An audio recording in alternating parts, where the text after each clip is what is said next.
kako vi iz prve roke doživljate ta pritisk angleške nogometne javnosti, njihova pričakovanja, da ste vendarle na največjem odru?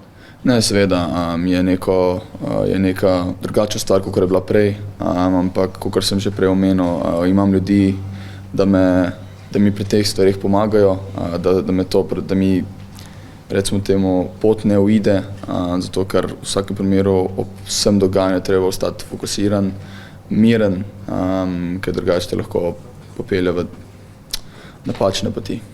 Ta prestop iz Bundeslige v angleški nogomet ste si dolgo želeli, če se ne motim. A vas je kaj pri tem še posebej presenetilo zdaj, ko to zares doživljate?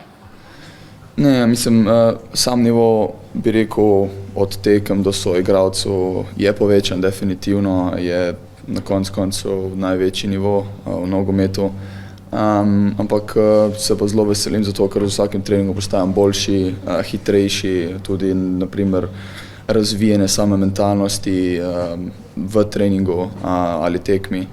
Tako da v bistvu je nekaj stvar, kot ste že rekli, sem si jo želel in to resničil. Imate tudi v teh dneh kakšen stik s soigralci, klubskimi?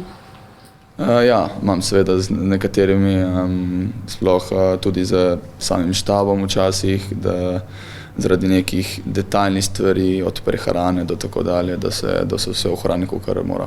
Je to vse na višjem nivoju, kot je bilo prej? Tudi v bistvu že prej je bilo isto, ampak sedaj v bistvu še, bi rekel, bolj detaljno vse skupaj. Zdaj vem, da sta pred vami dve zelo pomembni reprezentančni tekmi, ampak potem sledi še en velik mejnik za vas, manchesterski derbi. Od tega se podajate z boljšo popotnico kot City, ki ima za sabo 2 poraza. Kaj pričakujete od tekme na Etihadu? Ja, neverjetno velika tekma. Mislim, da enostavno bo iz obeh stranih neka vrlina, nek pogon, da se le zmaga tekma. Tako da to je še malo od tega, ampak definitivno vrhunska tekma, ki bo prihajajoča.